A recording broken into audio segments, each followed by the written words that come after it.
ẹ káàbọ̀ sí ìkànnì Hajiyara Malifa TV. Ẹ subscribe sí ìkànnì yìí, ẹ hàn notification button kẹ́ lè láǹfààní àti gbádùn wa síwájú sí i.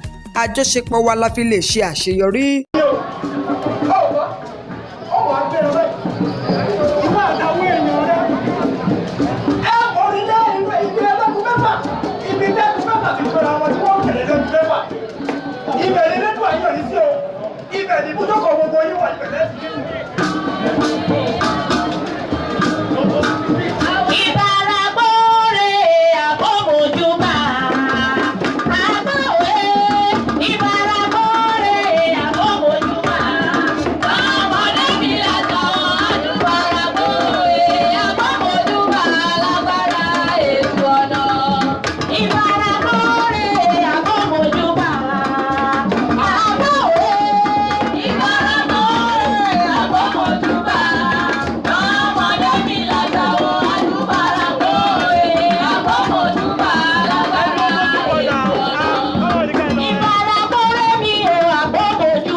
arákùnrin yẹn látòkè yẹn ní ìjẹ́ mọ̀ pé nǹkan tó fẹ́ ṣe nìyẹn ó mú mi rántí eré tá a máa ń ṣe ń gbà kéékèèké wọ́n ní. kábíyèsí o kábíyèsí o mo kí gbogbo orí adé tó wà níkàlẹ̀ nígbà pé àkúkalẹ̀ àkú àtàrọ̀ mo kí alága kánsù ọdẹdá local government ẹ̀dúpẹ́ ẹ̀kọ́ ẹ̀dùn tìmọ̀ adúpẹ́ lọ́wọ́ gbogbo àwọn ẹbí Macgregor lápapọ̀ adúpẹ́ lọ́wọ́ gbogbo àwọn ẹbí tó wà níkàlẹ̀ níbẹ̀ gbogbo àwọn tí wọ́n wá láti àríwá láti ìwọ̀rùn láti ìlàrọ̀ láti gúúsù gbogbo yín pàtàkì adúpẹ́ lọ́wọ́ yín ọlọ́run abáwa kí yín gidi gan a kí gbogbo àwọn olóyè Ẹ̀gbá pátápátá a kí gbogbo àwọn tí wọ́n gbé lédè àwọn bàbá wa náà gbogbo wọn la kí a kí ìyálòpọ̀ wa general a kí yín gbogbo pẹ̀lú àwọn olórí tó wà nígbà gbogbo la kí gbogbo àwọn olóyè òkè ọ̀nà ẹ̀kú àlejò ẹ̀kú àfọ̀hún ènìyàn ṣe a kí gbogbo àwọn olóyè làwọn pátápátá ti lé toko gbogbo yín la kí gbogbo yín pátápátá la kí gbogbo ìlú mẹ́rẹ̀ẹ̀wá tó wà ní òkè ọ̀nà pátá gbogbo yín la kí àdúpẹ́ lọ́wọ́ yín a kí gbogbo àwọn ọmọ ìlú látòkè délẹ̀ gbogbo yín tàwa nígbà àdúpẹ́ lọ́wọ́ yín ọlọ́wọ́ bá wa kí yín ọlọ́wọ́ bá wa dúró tì yín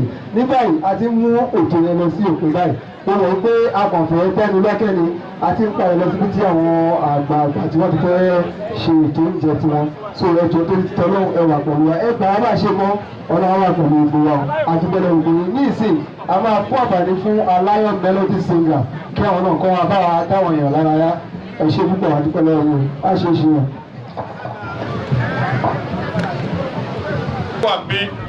so torí ẹ̀ ní Lion Melody singer ló ṣe wà ń bí báyìí láti dá wa lára yá so gbogbo fàájì náà máa lọ ṣe lọ́hùn náà ó wà ń bí báyìí ẹ jẹ́ ká jókòó sórí àga wa ẹni tó bá ní access card nìkan ṣó ló lè lọ síbẹ̀ o.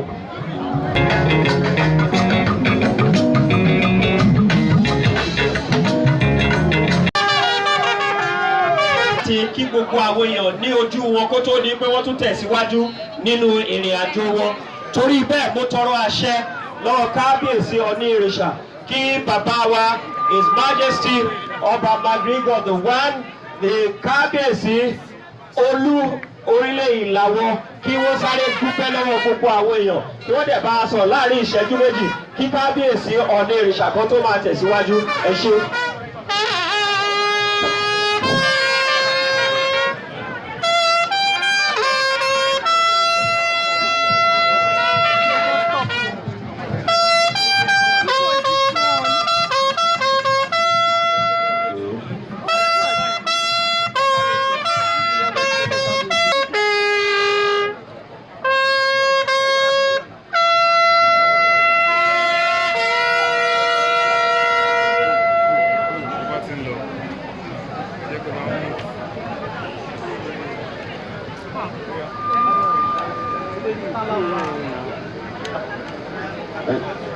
ẹ ṣé o torí àsìkò kábíyèsí onírìṣà ó yẹ kán tiẹ̀ ti dìde kán ti máa lọ báyìí lórí wọ́n ní program kan tí wọ́n ṣe wà very late fún sìn tó bẹ̀rẹ̀ fẹ́ ká dá wọn dúró. Ọ̀rọ̀ ṣókí ni máa sọ pé mo dúpẹ́ lọ gbogbo yín tẹ́ wá síbí tẹ́ wá bá wa ṣe ayẹyẹ ìgbàdé ọba yìí. Mo dúpẹ́ lọ́wọ́ onírìṣà, my own and only one and only onírìṣà. I thank you for coming. Ẹ ṣé o.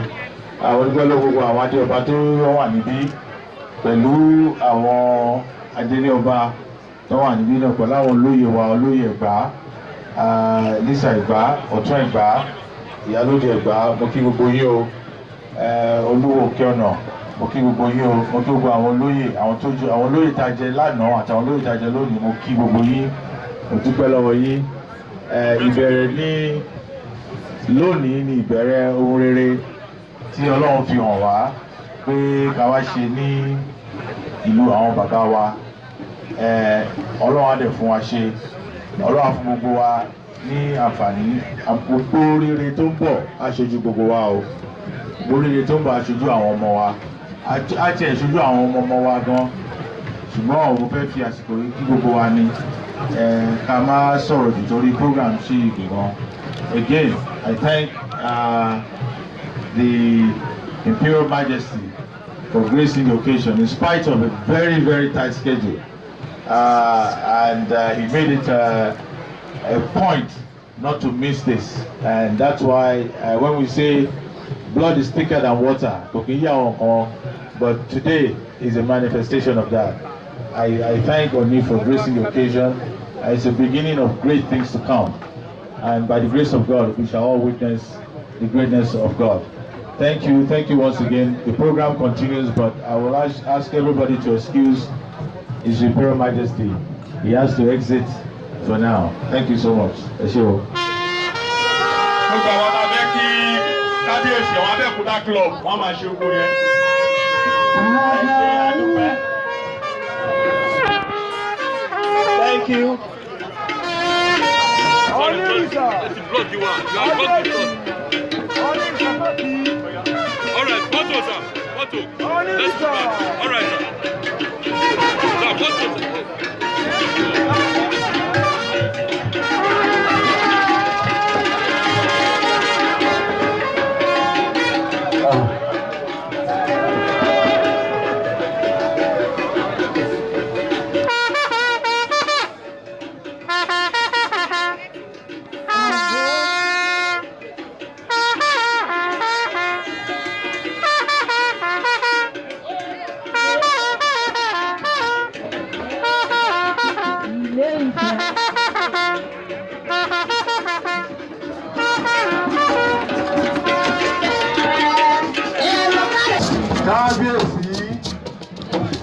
Kábíyèsí, àwọn ọmọ ẹgbẹ́ yín ní Abẹ́òkúta club, on behalf of the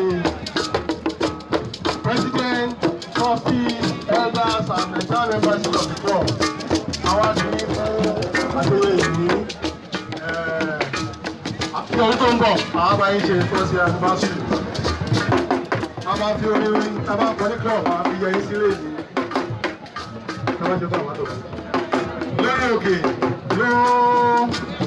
Lórí òkè àti pẹ̀tẹ́lẹ̀, ibẹ̀ la gbé kí sí o, ibẹ̀ la gbé kan tàgbà o, nílẹ̀ òmìnira.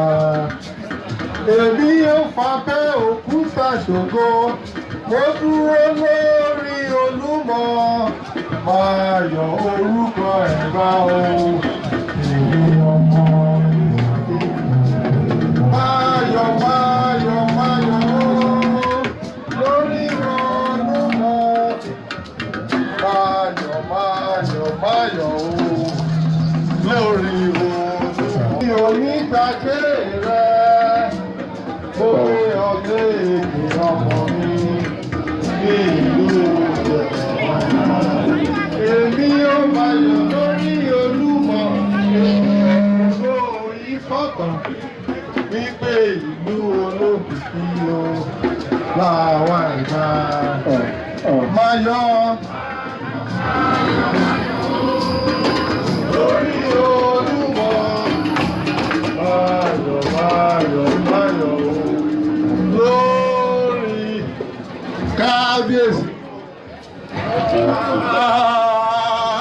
kábíyèsí o kábíyèsí o kábíyèsí o ire o ire o ire o.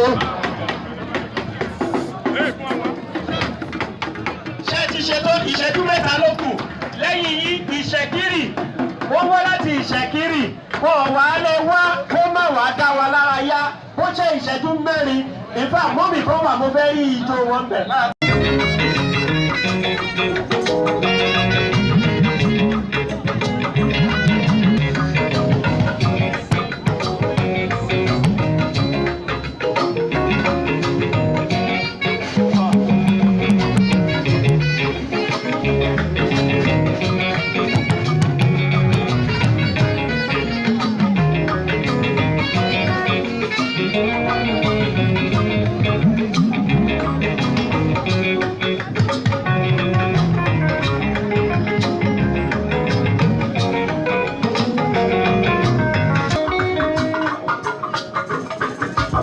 Kọ́mbà ni mo ṣe.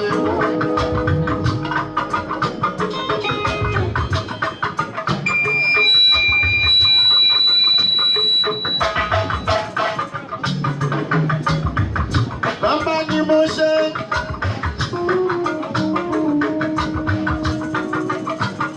Àbọ̀dá kọ́mbà ni mo ṣe. Mi ò yájú sọ́mà mi ò dìde sọ́mà. Kọ́mbà ni mo ṣe. Ìlọ́ba oúnjẹ ṣẹ̀kẹ̀rẹ̀ lọ́ba oúnjẹ ṣẹ̀kẹ̀rẹ̀ lọ́ba oúnjẹ.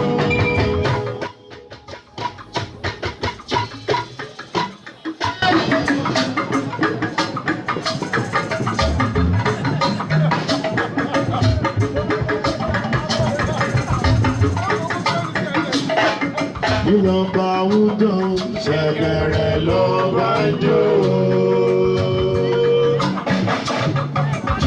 Ìgbà ọmọ Olusegun.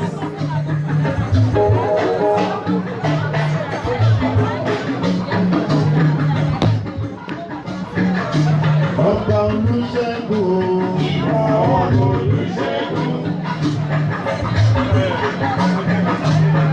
Ìgbò wájú pẹ̀lú orí bíbá pẹ̀lú.